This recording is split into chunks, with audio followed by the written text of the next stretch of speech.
La juventud se involucrará más en política cuando se siente identificada más con los actuales actores políticos. Si bien en las pasadas elecciones el 5.3% de los votantes fueron jóvenes entre 16 y 18 años, según encuesta de Flaxo, el 74% de jóvenes menores a 30 años no les gustaría involucrarse en ningún partido político. Por otra parte, el 55.4% de jóvenes no les interesaría participar en política y tan solo el 30% de jóvenes hablan de política con alguna periodicidad. Pero ¿cómo debe ser la intervención de la juventud en la política? Esto y otros temas a continuación.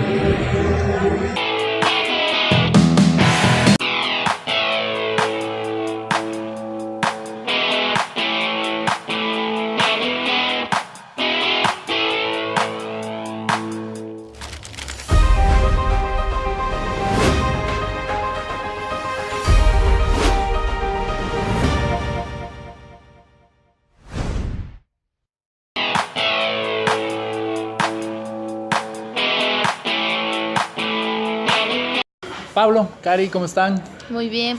Gracias. Hola, mucho gusto. Gracias por aceptar la invitación. La idea del día de hoy era hablar de la visión que tienen los jóvenes respecto a la política. Yo quería comentar un par de cosas inicialmente que tienen que ver un poco con el desinterés que tiene la juventud. Y es que hemos visto tanto, y yo creo que estamos tan desilusionados de la política que muchas veces se puede justificar. Sin embargo, hay que considerar que, y esto yo le decía a Santiago, extra cámara, le decía que el problema de que nos desinteresemos de la política es que lamentablemente de la política depende todo. Las medicinas, la educación, la salud, los salarios, absolutamente todo. Y si los ciudadanos buenos se alejan de la política, por simple deducción nos quedan solo los malos y muchas veces eso es lo que ha pasado. La idea era conocer qué piensan ustedes, cuál creen que sea el papel que tiene que cumplir la juventud en las actividades políticas de la vida diaria, para empezar. Empezamos con Cari, que es la dama que nos acompaña hoy. Muchas Y gracias. les invito a servirse la cerveza. Salud. Ya. Muchas gracias por la invitación, qué chévere de este programa, me gusta mucho la modalidad, la iniciativa. Sí es cierto, tal vez se puede notar este ambiente de desinterés de la política por parte de los jóvenes, pero también yo creo que también se debería hacer una distinción, se debería hacer una mirada a que no muchos participamos de la política, porque, por ejemplo, en el legislativo, en la asamblea, no tenemos una mayor participación de jóvenes en la asamblea.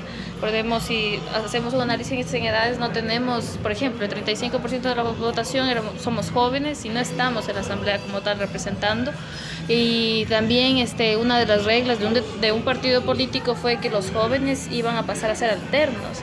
En otros partidos también que están dentro de la asamblea vemos que no han tenido jóvenes. Entonces yo creo que también depende de aquello, ¿no? Se está buscando habría que hacer la pregunta, ¿se está buscando jóvenes para que vengan a los meetings, para hacer supuestos diálogos, para hacer consensos, construir un acuerdo? O los estamos buscando precisamente para que ellos sean quienes ejecuten, quienes participen directamente desde la asamblea? Entonces yo creo que desde ahí se podría hacer una mirada. Y lo otro también sería, a raíz de, lo diría yo, quizás la escasa formación política que tenemos los ecuatorianos, ¿no? Quizás eso a veces nos da paso para emitir falsos juicios de valor o no tener una formación ideológica, por decir, bien formada, que nos hace un poco tener miedo hacia dónde nos inclinamos. Y también yo podría decir otra cosa más, que el mismo sistema, el mismo medio ha generado que nos concentremos en otro tipo de cosas, o sea, que nuestra atención se centre en otro tipo de cosas, cerrando estos espacios. Entonces yo creo que por eso se podría decir que la ausencia o tal vez la apreciación de los jóvenes, decir que la mala palabra política ahora es como que alejarse de o no participar de porque tiene la apreciación que es sucio o que todos son malos. Entonces yo creo que por ahí sería mi lectura. ¿Tú qué dices, Pablo? Bien, primeramente te agradezco por la invitación. Me parece increíble este espacio tan confortable para compartir algunas ideas. Es importante notar algo, que la juventud es esa etapa donde quizá, creo yo, hay más efervescencia en las personas, cuando más están presentes los ideales, cuando más ganas y energías hay para cambiar el mundo. El mismo Allende decía que la juventud tenía que ser revolucionaria, o era una contradicción hasta biológica el no serlo. Entonces, si nosotros entendemos a una revolución como un cambio profundo de las estructuras sociales, y los jóvenes son aquellos que notan cuáles son las cosas que quizá más afectan y mejor deben tratarse dentro de la sociedad, son los llamados justamente a trabajar por esos cambios. Pero si lastimosamente vemos una juventud que se ve cada vez más desatendida de la política, que cada vez trata de alejarse más porque ve a la política como algo malo, como algo nocivo, y se confunden los términos inclusive entre política, partidismo y algunos otros más. Mucho de ello tiene que ver quizá con la presencia que hay en los medios de comunicación y de difusión masiva que tenemos hoy en día acerca de cómo se han malentendido los conceptos. Por ejemplo, es muy preocupante, creo yo, cuando nosotros escuchamos a los jóvenes decir que yo soy apolítico, que la política no va conmigo, cuando por definición la política, al ser una especie de un subconjunto dentro de la actividad, de la conducta humana, implica que toda interacción en la que haya una relación de poder, sea que yo quiero conseguir mis fines a través de imponer ciertas ideas al resto, o que quiero conseguir mis fines alejándome un poco de lo que el resto me impone, es ya una actividad política. En efecto. La gran mayoría de las interacciones que tenemos nosotros son políticas. Entonces, por definición, los jóvenes no podemos decirnos apolíticos. Y peor aún si estamos en esa etapa en la que estamos llamados a tratar de generar algunos cambios. En el mejor de los casos seremos apartidistas, pero no apolíticos. Por supuesto, Claro, por claro. supuesto. Mira, yo en realidad, analizando un poquito entre líneas el discurso político que se ha generado en las últimas elecciones, en el último proceso, por ejemplo, he visto que han intervenido jóvenes. La verdad, en inicio lo vi con cierta alegría, lo aprobaba, pero yo no sé hasta qué punto los jóvenes van a ser utilizados o van a marcar agenda. Yo creo que hay algunos problemas y esos, mientras ustedes hablaban me venían algunas ideas, creo que están dadas por el sistema educativo. Mira, yo considero un pecado mortal que no demos formación política a nuestros jóvenes y entonces, como tú decías, tenemos jóvenes con todo el ímpetu, con todas las ganas de hacer las cosas, pero sin embargo no sabemos o no saben por dónde empezar. Número uno. Número dos, sí hemos tenido formación más que política, ideológica. En las escuelas, en las facultades de economía de toda América Latina se ha enseñado el modelo neoliberal y nada más que ese. Por ahí, con honrosas excepciones, se ha hablado de algo distinto, pero normalmente lo que se ha visto en los últimos años es lo que de alguna manera patentó la escuela de Milton Friedman y eso creo que ha dejado unas secuelas importantes en América Latina. Pero sin irnos muy allá, ¿creen ustedes que los jóvenes han sido utilizados políticamente o creen que todavía hay una esperanza, se puede hacer algo, se puede cambiar? Ya, bueno, yo creo que no solo los jóvenes, sino que también hay que hacer una mirada al resto de sectores. Yo creo que sí han habido sectores que más bien han habido organizaciones que han sido cooptadas por algún determinado partido político para generar algún tipo de política pública o algún tipo de proyecto que quieran llevar a cabo, que necesitan por lo general esta aprobación o respaldo de una organización social. Yo creo que sí la ha habido y no se diga de jóvenes. Ahora, yo creo algo sí, o sea, los jóvenes, como decía Pablito, de por sí, o sea, las organizaciones de jóvenes de por sí son políticas, o sea, no se puede negar que no lo son, porque prácticamente la actividad que se hace netamente es política, pero lo que sí está malo es esto de partidizarse, de que la organización social que nace como debe ser una necesidad social y van día a día reclamando alguna lucha o el motivo por el cual los tiene juntos, se partidice, obviamente que está mal, y peor aún que ese partido se adueñe de esta organización y en muchos de los casos la terminan disolviendo porque empiezan las peleas entre líderes de las organizaciones y demás. Ahora, Yo quería hablar un poquito de eso, a ver si más adelante topamos ese tema, porque lo que dice Karina es fundamental y es lo que estamos viendo ahora, pero termina la idea, solo que tenía que decirlo, porque es importante. Ya, bueno, yo creo que en ese sentido sí han habido, como también han habido organizaciones que han sabido mantener su distancia, han sabido, obviamente han tenido una cercanía con el Estado, porque obviamente el Estado es quien genera la política pública. Pablo, no sé qué idea tienes al respecto. Bien, en realidad es bastante triste ver eso. Muchos jóvenes, y ahora mismo viene a mi mente varios casos aquí en Loja, es muy triste pensar en ello y peor aún mencionarlos, que se han dejado llevar por los intereses particulares, que han sido serviles a intereses mucho más grandes dentro de esto. Quizá enfocados en el racionalismo más puro de maximizar la utilidad que ellos puedan obtener, pero una utilidad que está enfocada únicamente dentro de sus aspiraciones personales y que no tiene como fin el bienestar común. Es también algo importante notar que en nuestros tiempos ha habido una manipulación mediática muy fuerte respecto a la palabra política. Retomo un poco la idea que topaba hace un instante. Y tenemos, por ejemplo, a personas como Gloria Álvarez, que realmente es una politóloga, pero realmente tiene una falencia muy grave en los conceptos que menciona, y las ideas que propone son ampliamente sesgadas. Y mucha gente ve eso y quizá por la elocuencia que pueda mostrar o quizá por la imagen que pueda reflejar, se convence de ello, y muchos jóvenes empiezan a repetir esas ideas. Y comparten en Facebook partes de su discurso. Por supuesto, lo he visto. Discurso que está centrado, sobre todo el discurso de la derecha, de la ortodoxia, que vemos a nivel político y económico, que está centrado en la palabra libertad. Y obviamente todos queremos ser libres, es un derecho del ser humano. En efecto. Pero la libertad bajo el sistema neoliberal se concibe netamente como una libertad de empresa. Y eso debemos tenerlo muy claro. Y en el discurso político, en el que muchas veces se involucra a los jóvenes, por ejemplo, el caso que acabo de mencionar, es el perfecto ejemplo de cómo la libertad, la palabra libertad, termina siendo hasta cierto punto prostituida, y se toma solamente un extracto de esa libertad que es ligada a la libertad de empresa, y se la toma esa como si fuera el concepto absoluto de libertad. Y muchos jóvenes lastimosamente creen esto y terminan odiando la política porque creen que ello está contrapuesto a los valores que ellos pretenden aplicar en sus vidas. En efecto, lo he visto y es bastante lamentable.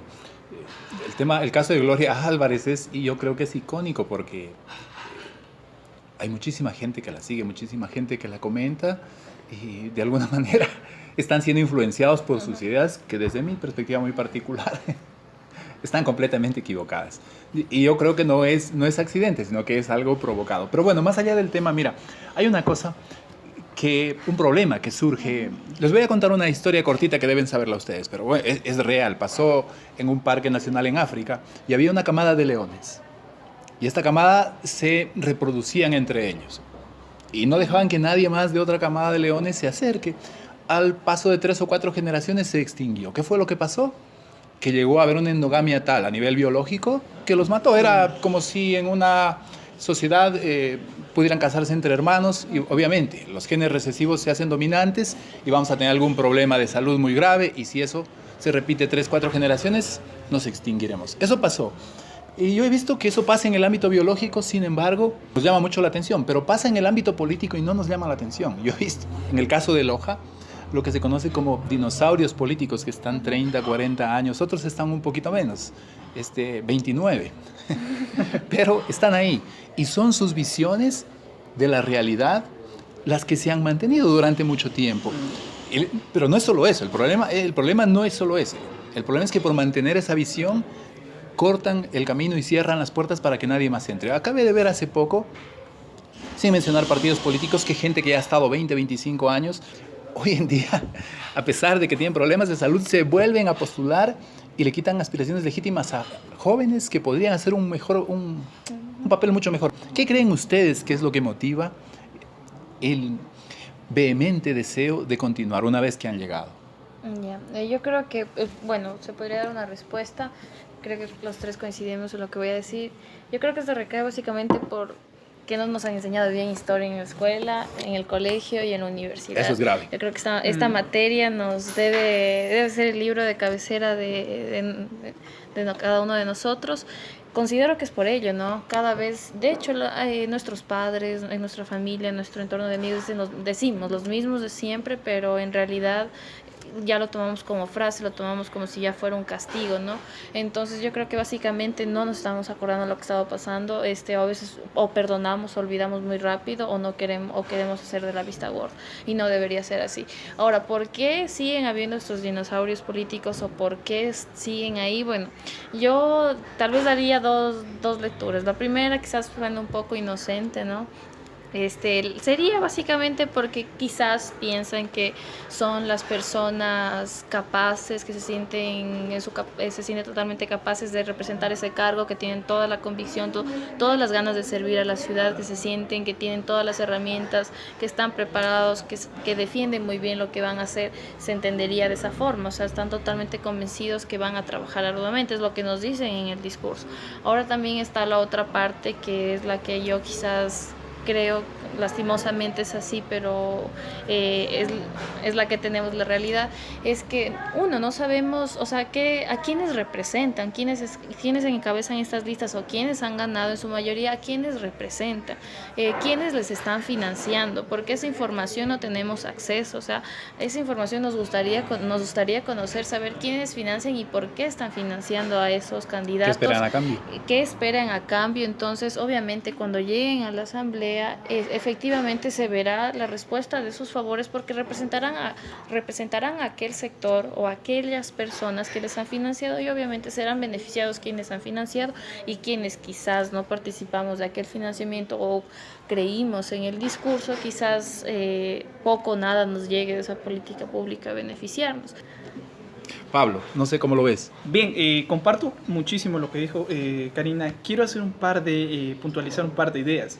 La primera, y que tiene que ver mucho con lo que hemos desarrollado hasta ahora, y es que el hecho de que la juventud se sienta que no forma parte del entorno político es muy conveniente para esos dinosaurios políticos, porque eso implica que la juventud no va a pensar de manera crítica y no se va a involucrar en la política partidista como tal, que es la que define luego el futuro de las elecciones. Entonces es muy conveniente mantener a los jóvenes apáticos a la política. Es muy conveniente financiar campañas mediáticas que ocasionen que los jóvenes se vuelvan apáticos a la política, o simplemente no hacer nada y dejar que los medios como tal cumplan ese rol, lastimosamente aquellos medios que están ligados a los poderes económicos tradicionales. Y la otra es que lo que mencionó Cari es muy importante. Hay una barrera de acceso muy fuerte y es el tema económico. Pese a que los últimos cambios que han existido... en algo limitan. Exactamente, dan cierta posibilidad en el acceso a elecciones a personas que quizá antes no tenían los recursos para hacerlo, pero aún no se puede competir, pese a todos esos recursos, con las grandes billeteras que existen en el país. Y no solo es el Ecuador una muestra de ello. Si nosotros nos fijamos ahora mismo, gran parte de las naciones en el mundo, las personas que están al frente de estas naciones, han sido auspiciados por grandes poderes económicos. Basta el ejemplo más claro, creo yo, ver el gabinete de Donald Trump en los Estados Unidos y ver la cantidad de millonarios que hay ahora mismo dentro de él. Eso nos da una idea de la interconexión que hay entre el poder político y el poder económico. Y no es algo novedoso, es muchísimo la capacidad real que tiene la idea que nosotros tenemos de democracia para que realmente se vuelva algo representativo, algo en lo que efectivamente el voto de nosotros cuenta. Porque si tenemos que elegir entre las personas que han sido puestas por un sistema que es muy difícil cambiar y que está muy ligado a la capacidad económica de las personas, pues estamos limitando completamente el espectro. Y si encima de eso tenemos que los jóvenes están desinteresados por la política, tenemos un problema gravísimo. El caldo de cultivo perfecto para que hagan lo que quieran. Por supuesto, y luego por eso tenemos en nuestro país, si nosotros escuchamos a veces cierto apellido, lo identificamos inmediatamente con cierta estirpe política, si la queremos llamar así.